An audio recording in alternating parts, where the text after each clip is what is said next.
Sisimulan na natin yung video natin. Magbabag-grade tayo. Pasensya na kayo sa aking cellphone na. So, pasensya na rin kayo kung medyo mahina yung boses ko. Kasi nga, syempre, tulog yung mga pasyente. Pwede namang lakasan. Kaya lang nahiya ako sa mga ka-duty ko rin, sa mga kasama ko. So, ayan, simulan na natin. So, itong bag na to is nabili ko sa ukay-ukay. So, 50 NT lang to. Kung i-convert siya sa peso, yung 50 NT is nasa, teka lang, kasi 170 palitan. So, 50, 85, nasa 85 something, ganun. So, 85 pesos. So, matibay rin naman siya, guys. So, simulan natin sa dalawang packet niya. Kung ano ba yung laman. Alam nyo guys, mga basura siya ang laman nito. So, wipes. Cotton pa. Alam nyo guys, hindi talaga ako mawawalan din ito sa bag. Kasi nga, lagi kasing nangangati yung tenga ko magkabila. Kasi nga gawa nung allergy, gawa nung ano ko din yung ano namin na asthma. So ayan, lagi ako may cotton buds na naka-ready sa bag. So sa kabilang papel, resibo. And then calling card ng ano ng sa dentist. So, simulan natin sa bulsa guys. Sa bulsa muna. Sunblock. Dito pa galing to sa trabaho ko. So, air plug. Bigyan ng kaibigan ko guys. Air plug. Liquid erasure. Ginagamit kasi sa trabaho. So, perfume. Ano yun, yung Eclat ba yun? Yung kay Jessie Minjola. Yung sikat na sikat guys. Mabango yun. Free lang sa akin to ng supplier ko sa pabango. So, another pabango. Free din. Refiller. Gamot ko sa tenga. Another na naman sa tenga guys. And then, the Vicks inhaler, guys. Vicks inhaler. So, gamot ko sa ulo. Kaso nawala yung laman. Hindi ko na alam saan napalagay. So, another perfume again. Free ulit sa akin yan, guys. Puro free yan. And then, perfume ulit. Free again. Free. So, yan. And then guys, ito na yung laman ng bulsa ko, coins. Ito lang talaga yung pera ko ngayon. So, sa loob naman guys. So, may pocket ako. Mamaya na rin natin anahin yan. So, deodorant. Lagi din ako nagdadala nito guys sa bag. Lagi ako nag-ready. Kasi syempre ayokong mangamoy yung kilig-gili ko. So ito, yung gamot siya na pampatulog daw. Ayan. So nabili ko lang yan sa isang grocery. Hindi pa ubos. And then yung vitamin C din. Bali, ano siya yung bilog siya na ano, na tinutunaw siya sa minimilk siya sa tubig. Pareho same sila guys. Nabili ko lang sa grocery. Ito is sa 7-Eleven. So, yung perfume ko na ito na lang.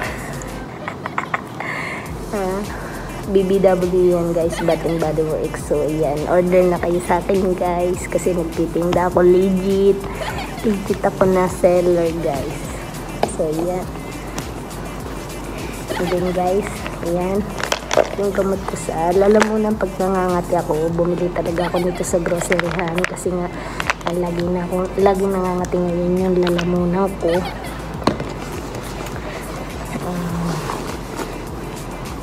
charger, papel. Hindi, importante yun guys. And then the wallet. And then the susi of my service e-bike. And then, ayan, 80 yung passbook na walang laman. So, ayan na guys. Wala na guys. Wala na talaga as in. Wala na. So, ayan. So, tingnan natin itong uhulas natin yung wallet. Ito kasi is mga gamot ko guys. Hindi ito yung mga importanteng kong gamot. So guys, sobra talaga. Lagi akong umiinom ngayon ng gamot. Kasi nga, lagi akong nagkakasakit. Tapos last month, nagpa-check up ako sa ENT. So kaya may tinitake din ako na, hindi naman ako nagtitake ng gamot. Bari mga spray ba, ganun. Tsaka drop. So ito is gamit ko sa ilong. Spray mo ganun. 2 times. Yan. Sa ilong to. Kasi laging barado yung ilong ko guys. Sobra. Laging nagbabara, hindi ako makahinga ng ayos. So, hindi mawawala ulit yung sa mata ko. Eye drops. Partner sila. Ayan, pag nangate. Ayun, after ko pala magpa-check up guys sa ENT, sa mata naman ako. Alam nyo guys, parang suki na ako ng mga clinic dito guys. As in, ENT, sa mata, so, sa tangka, so lahat, halos lahat, every month talaga guys, ngayon talaga. Tapos yun nga, masama ang pakiramdam ko, nagpa-check up agad ako, nagpa-vaccine ako kahapon. So ito eye drops ko guys, 2 yan, kasi laging nangangatig guys yung mata ko. So ito sa kati-kati, galing pa to sa Pinas, bigay sa akin ng ate ko. Kasi meron akong allergy doon sa paa ko. Merong isa doon na na laging nangangati. May bacteria na hindi mamatay. Tapos bumili pa ako nito sa Pinas din. 500 pesos guys. So yan. Tapos ito. Ay. Ito pala yung sa mata ko guys. Ito yung sa mata ko. And then ito pala yung sa tenga ko guys. Ayan, 2 yan, tenga sa tenga din. Ayan. So, ito yung vitamins to, vitamin B12, kasi lagi ako nagkakasingaw guys.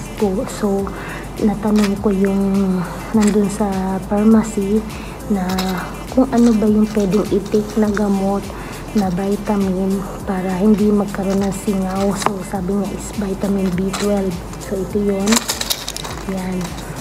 Bali, 20 pieces. 20 pieces siya. Nabili ko siya ng 100 NT. Kung sa peso is 170 pesos. So, ay, hindi pa tapos yung gamot ko guys. Ito yung natira po. So, ito yung gamot ko na tinitik ngayon. So, ayan. May 2 araw pa. So, ito sa gabi yan. Tapos ito 3 beses sa isang araw. So hanggang kinabukasan sa isang araw pa to guys, diba? So ayan. So ayan ang laman ng bag ko. And then syempre dahil may asthma ako guys, lahi namin, hindi mawawala ang aking magic inhaler. Ayan, twice ko inano. Ganun, twice siya guys, twice. So, Ventolin lang to. Medyo mababang dosage yan. Yun yung nireseta sa akin ng doktor. So, ayan ang laman ng aking small bag. So, sa wallet naman tayo. Wala naman itong pera kasi hindi ako nagano ng pera kasi wala rin akong pera guys. Dito lang mga IDs ko yung importante. So, ito yung ARC natin, resident ID. And then yung health card at saka yung luma guys. So ito yung ID, yung card sa Watson kasi may discount. And then yung yoyo card na nila na sinuswipe sa mga MRT, sa train, sa kung may laman ito na malaki-laki, pwede nyo ibayad din sa mga grocery, sa 7-Eleven, sa convenience, para ito yung ibayad nyo. So So, yan. Lamanan nyo, lagyan nyo ng laman, mga 1,000. Tapos, kung may bibilihan kayong mga gusto nyo bilhin sa 7-Eleven, swipe nyo lang to. So, ayan. Ayan, papel. So, dito tayo sa loob. Walang laman niya. So, ayan. Ito na. Ayan, resibo. And then 45 NT guys. Yan lang yung laman ng wallet ko. And then ATM guys. ATM, dalawang ATM post office at saka, ay ito pa 520 pa guys. ATM saka yun sa trabaho ko ngayon. And then meron naman 800. Magkano? At may 800 niya. So, yun yung naman ng wallet natin, guys. Wala naman nakakaano sa laman ng wallet ko, guys. And, meron pa ako isang guys. Tinan niya. Kapakita pala. Dahil sabi nila pampaswerte daw to. Kaya lang nadurog-durog na siya. Gusto kong palitan na to. Ayan. Dahon lang rel guys. Pero alam niyo, naniniwala ako dito guys. Pampaswerte daw to sa wallet. Naniniwala ako na totoo siya. Basta wag mo lang laging uubusan ng laman ng wallet mo. Tapos, yun, parang ganun. May swerte din dala. So, ayan. Balik na natin kasi mga laman anak-anak ng aking wallet. Walang ka-excitement sa bag raid guys. So ayan guys, pakita ko yung buong laman So guys, ayan yung laman ng bag ko. Sobrang dami guys. Walang kaano-ano, diba? Ayan yung bag natin guys. So 50 NT lang yan. Ayan po guys. So ayan guys. Thank you for watching guys. Thank you sa pagsama sa akin sa pagbabag raid. First time ko ng bag raid. At ayan, walang importanteng laman yung bag ko. Walang mananakaw guys.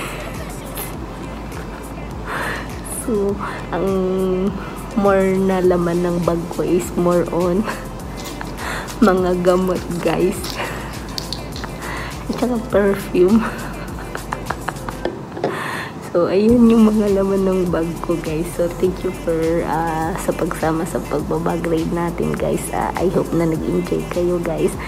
See you on my next vlog guys. Itutuloy-tuloy ko na ulit yung pagbablog guys. Kasi kailangan nating ma-reach ulit yung watch hour. Kasi nga na-demonetize ako guys. So, tulungan nyo ako. Please help me guys. Thank you for watching. See you on my next vlog guys. Bye-bye.